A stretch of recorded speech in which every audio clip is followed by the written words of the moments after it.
He's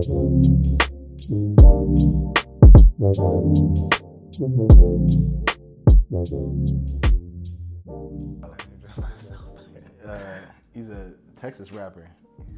He was born in Waco, Texas. This nigga got Southside beats. Okay. Who else? Southside on the track. Okay. Yeah, that nigga. Let me see. What's up, y'all? It's Kyle McClure. Damn, what's going on, y'all? It's in the Badre. Welcome to Nice Finds. How y'all doing? You caught us mid-conversation where we're talking about a new artist that's in a pound.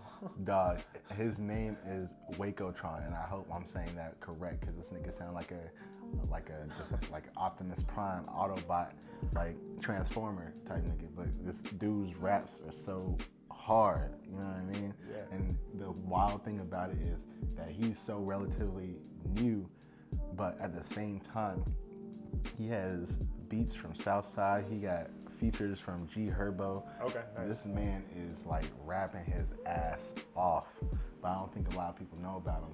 The man only has he has like 1 million plus monthly listeners on Spotify, but he only has like 1,000 followers on Twitter.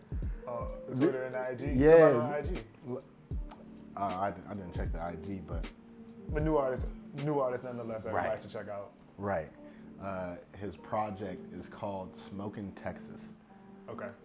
That's the shit that you need to listen to, and the one that really got me was the one called Cut Me Up. Okay. And Toothpaste. Okay. And it's just some Texas shit, dog. I'm going to check it out. Yeah, he also got a collab with what's it called? Chop Not Slop with OG Ron C. You know what I mean? Mm-hmm. That's what's up. Yeah. I'm gonna have to check that out. But yeah, so today we're just talking about, some music that we found, some artists that we think is really, really dope who are on the rise. Let's also talk about like the details. So I got on some tour merch today. Hey, likewise. He got on some tour merch today. Likewise. This is the Symba tour merch. Yeah, this is Symba, bro. Which tour is it? Catch Me If You Can? Yeah. Oh, okay. That's Catch Me If You Care. Yeah, tour. Catch Me If You Care tour. Yeah. Okay, because off of the Care. Yeah, Take Care. Take Care album. Yeah. Okay. Or Care. I'm sorry, Care for Me. Care for Me album. Take Care is Drake. Right? Yeah, the Care for Me album for Symba.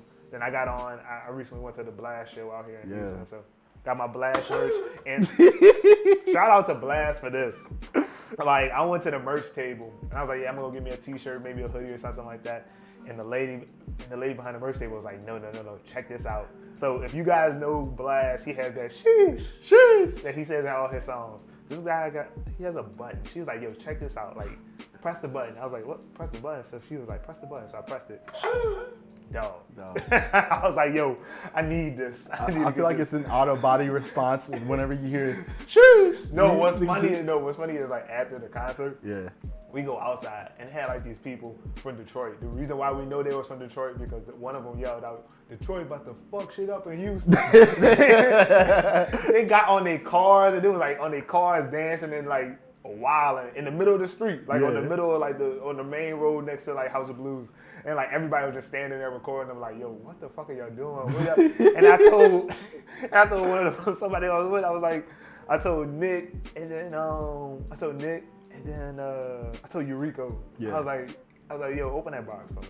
Open the box. I pulled out my camera, I was recording them, and then I just went straight down to the button. I was like, you gotta hit the emergency. They are wilding right now. But yeah, shout out to Blast. This was very creative. Dog, as far as with the merch. Speaking of Blast, I was watching Sweet Life on HBO, that new show executive produced by Issa Rae. Dog, shout out to her. Yeah. Mainly because every project that she has done, she has made sure that it is so music forward. Yeah. Like whenever I'm watching, also shout out to the music supervisor. I want to say that specifically because they have to know what type of music to add on to whatever moment. They were putting in Snow Allegra, they were throwing in Blast, they were throwing in Aaron Ray. Dog, they're also putting in on the season finale, they had my girl, Hope Tala, Cherries on that joint. Okay, dope. Playing on the last episode. I was like, yeah, that's what I'm talking about. Dope. That's what I'm talking about. Like that whole scene and just being able to put new artists on at the same time as being able to put on dope shows. Yeah. So, yeah. That's what's up, man. That's awesome. So, all right. So you mentioned some artists. Right? What are some other artists you listening to right now? And like some tracks people should be like aware of. All right. So first of all, I know I'm gonna get into it a little bit later because I want to go into depth with how he has started to climb and probably might supersede his label mate and owner, J. Cole. Okay, what are you talking about? I'm talking about J.I.D. Yeah, okay. J.I.D. From his start, whenever he was releasing music to whenever he released DiCaprio 2 is whenever he really started picking up steam in the same route that Vince Staples went whenever it came time to start doing like music syncs and really focusing on syncing music to movies, video games, all this other stuff. J.I.D. did that.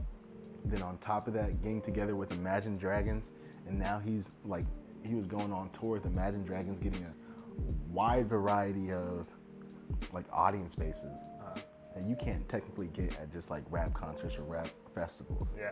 You know what I mean? So his ability to grow outside of within that time frame from DiCaprio 2, which I believe came out in like what 2017, 2018, to The Forever Story, which came out just recently last week. Yeah. Or depending on when you guys are watching it. Right, So like the His Forever Story album. Yeah. The 25th of August. So J.I.D. is definitely one of them. He has a single called Dance Now. That song is fire. Yeah. The one with Kenny? Yeah, the one with Kenny Mason. Kenny Mason, yeah. That is a person that, well, I'll get into that later, but also Lupe Fiasco, Drill Music in Zion. Okay, you've been listening to that? Yes. Okay. I feel like that is, if you haven't listened to Lupe in a while, that is a great reintroduction into what he's been up to now. Okay, dope. Yeah, back to J.I.D. I think it's super, super cool seeing the growth. It's another artist who, I know for sure for me, I felt like I kind of grew with. Right. Because I remember hearing about J.I.D. back on like SoundCloud when he was doing stuff with like Spill Village. Right. And like seeing that growth from then to now. Because I remember I went to this one concert. You know, if you tune into this and you're gonna hear a lot about different concerts I've gone to, or we've gone to, because we both go to a good number of concerts. And I remember it was Jazz Cartier and J.I.D. Right. So it was Jazz Cartier's tour. J.I.D. was opening for him. And I remember I went to that tour, and it was probably only like maybe 30 of us in there, probably 40. Right. And to see the growth from that to where he is now, as far as like having this highly anticipated album, he's probably gonna go on tour soon, and that tour is probably gonna be crazy. Right. And then like you said, he was with Imagine Dragon, and man, it's just seeing the growth of an artist is awesome. You know, like just seeing them start from one starting point to where they are now, it's a dope thing to see, and it just show the power of music, really, you know, and the ability to grow with somebody, even though I don't know him personally. I feel like I grew with him. You get what I'm saying? Yeah, no, I definitely and understand. I grew with the music, so it's super, super dope. Because, like I was saying earlier, just what really, I was already a fan of him for hearing that song Ed and Eddie. I think that was like a lead single from DiCaprio 2. And then whenever he came out with the album, this man talking about my nigga gone for 17 years like a cicada. I was like, oh man. How many people do you know that are bringing earth sciences to a rap album? He had this one line on his new tape. It's simple, but it's like really, really catchy at the same time. Like, which is dope because J.I.D. he can rap his ass off. Right. He said, forget running from the police. We was running from Rockwall or something. I was like, yeah. You know what? That sounds about right. You know what I mean? That's a simple line, but a lot of people can relate to that. Right. You know what I mean? So yeah, J.I.D. super, super, super dope. Another artist that I've been like listening to, Steve God Cooks. Stove God Cooks. Stove God Cooks. Stove God Cooks. My apologies. That's the guy. Or Stove God Cooks is dope. Reasonable Drought. A Reasonable Drought. Reasonable Drought. You gotta listen to that. That is a certified classic. If you would have put like elite, like drug rappers, elite coke rappers on a list, it'd be like Pusha T and him. Like they, like and old Jay-Z, like elite coke rappers, elite drug rappers. That boy Stove God Cooks can rap his ass about how he talk about coke is ridiculous. Insane. Like he's the battle rapper Gum Bars of cocaine. Because I've never knew so many analogies of how to ski down slopes, or I don't know.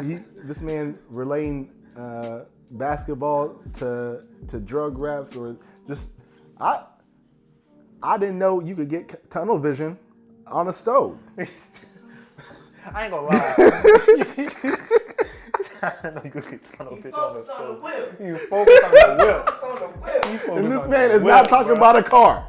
You focus on the whip.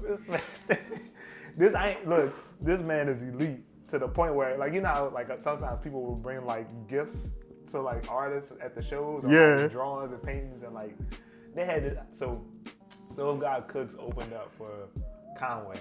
Yeah. So it was a Conway headline. Stove God Cooks was opening up, but you would have sworn like just as many people were there to see Stove God too. Right. And they had this guy. He drew this painting.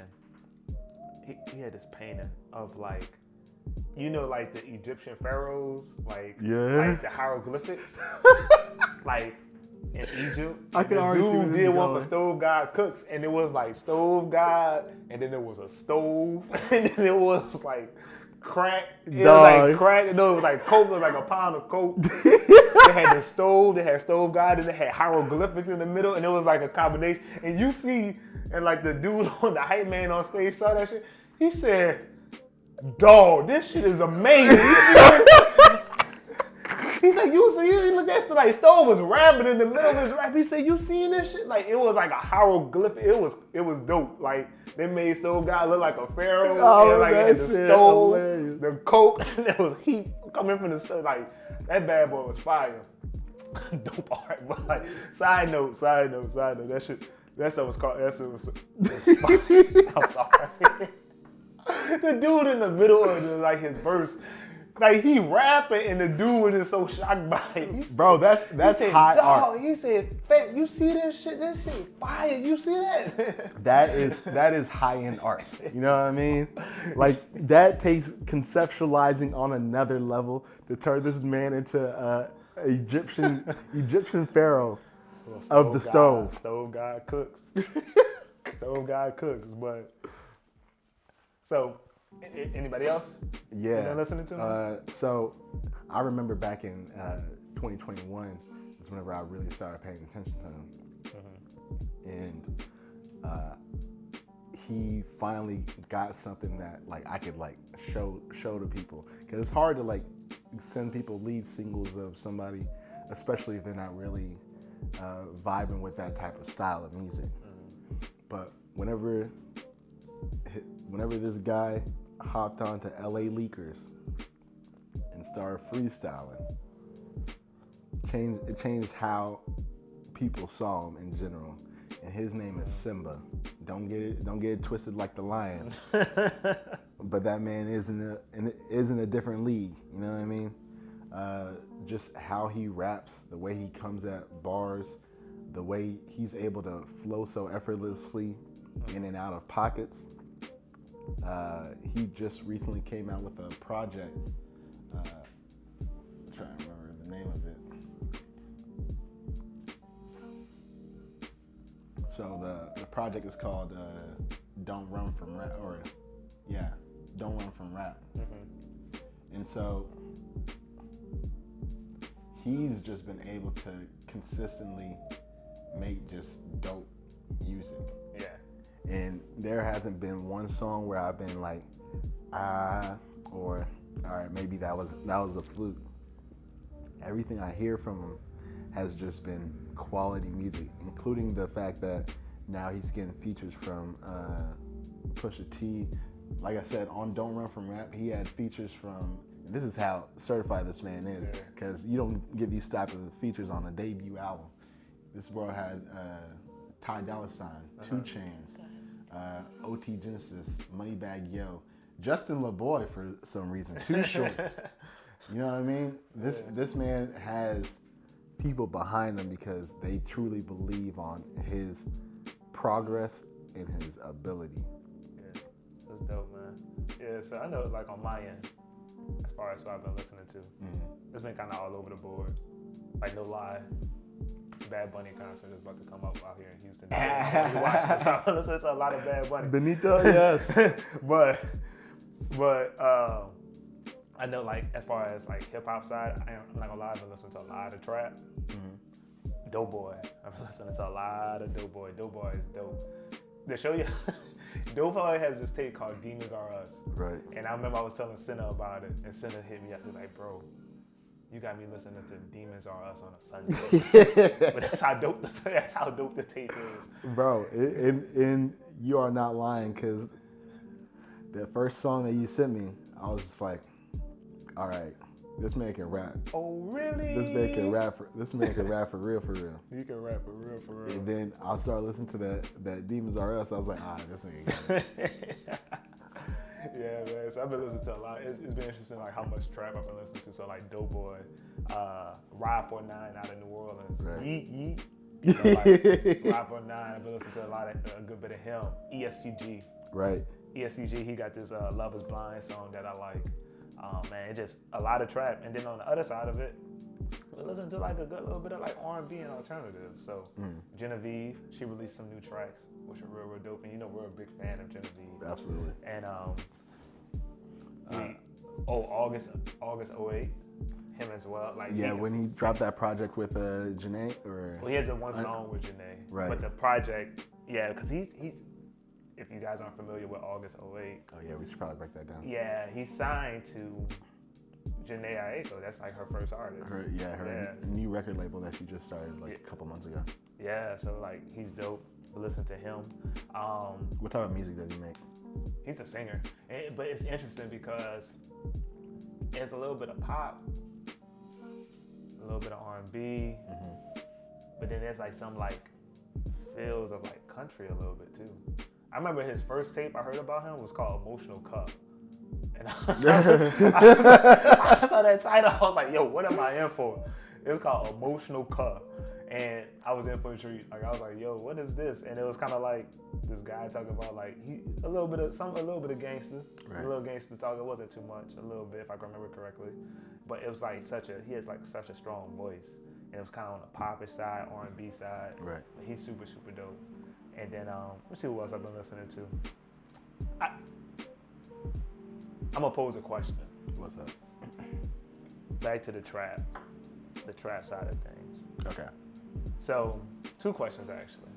So first one, there's this kid named Stunner Gambino who I've been listening to, and it's kind of like a new. I feel like it's like a new kind of sound of trap. It's kind of like your A Boogie sound, right? Where it's like it's a vibe. You talk about trap stuff. Like a lot of the artists coming out of the Northeast are starting to do this. Right. And Stunner Gambino, he's one of them, and I liked his recent tape. Let me fact check it. Vultures Don't Cry, something like Vultures Don't Cry. Yeah, Vultures Don't Cry. And I was listening to the tape, and it's a different and it's a unique sound. And I actually enjoyed the tape. And it's interesting that I mentioned him because you remember back on the Airtime days, one of our like other creators that we worked heavily with, they were like interviewing him at Rolling Loud. Yeah. And like this is when he like first was coming out. Right. And it's super, super cool to have. I think this is like his debut album. And he's under a major. So like it's super, super cool to actually see it. Dog, and the interesting thing about it is just the fact that whenever we were doing that interview with him, like we didn't really know who he really was at that time, and we were like, I knew what he was. Oh, you did? Okay. Because I heard one of his songs before. I didn't know who he was like that, and so I was like scrambling to find his music before that interview went up. You know what I mean? Yeah. But ever since then, that's like you said, that style of music is just really catchy in terms of like just creating an entire vibe for people. Like it's a new sound. Yeah. It's like it's familiar, but it's kind of different at the same time. Cause I feel like Lil Durk, he kind of brought that in. Right. I feel like Lil Durk kind of brought that sound in, where it's kind of like it's like a vibe. They have a good bit of auto tune. Right. It's like considered trap, but it's more wavy, more mellow. So like his tape is like very, very good for us. I've been listening to that. But yeah, man, it's a lot of really, really dope music out there. Did you get a chance, just to stay on like the trap side, did you get a chance to check out CMG's collab album? Yes, I did. Very good. That shit is Yeah, very good, man. They got a number of people who kind of like who's under CMG who might not be like the main focal people of CMG yet. That kind of like stuck out to me, like that 10%. I like his. Yeah. I like his verse on the song he's on. Everybody know Gorilla. Yeah. She hard. Look, I didn't know Mosey was going like how he like his West Coast sound, like how that shit would like blend with everybody else. Yeah, but like it worked well. His ability to like really get on track and really. Is that like, Mozzie? Mozzie. My apologies, but like how his voice is able to just make a song just vibe-ish. Yeah, man. There's a couple of people like who's under CMG, like who aren't like the big names, like like your Moneybag Yo, or your 42 Doug, or your ESCG. I like Big Boogie. Like out here in Houston, like they run that Big Boogie a lot. Yeah. Big dude, like him. Like I like Big Boogie. I like 10%. I like Gorilla. Like that whole tape was real good. They got like a lot of dope artists under CMG right now, which is dope. But back to my question. Yeah, go ahead. So originally I said 2 questions, but I'm gonna just bring it down to 1. All right. So you familiar with Nardo Wick? Absolutely. All right. Nardo Wick is starting to bubble. You starting to see. I thought he was already like. Yeah, but you really starting to bubble now. You really starting to like he's starting to get featured with some like big people now. Right. And he's on that Khaled album. He's on that Khaled album. The new Khaled album. God did it. God, yo. But question. God, dude. I heard somebody say this previously. I think it was Academic, and I think I heard it also on another podcast. Some people view Nardo Wick as the next 21 Savage. I can definitely see that because, like, Do you think so?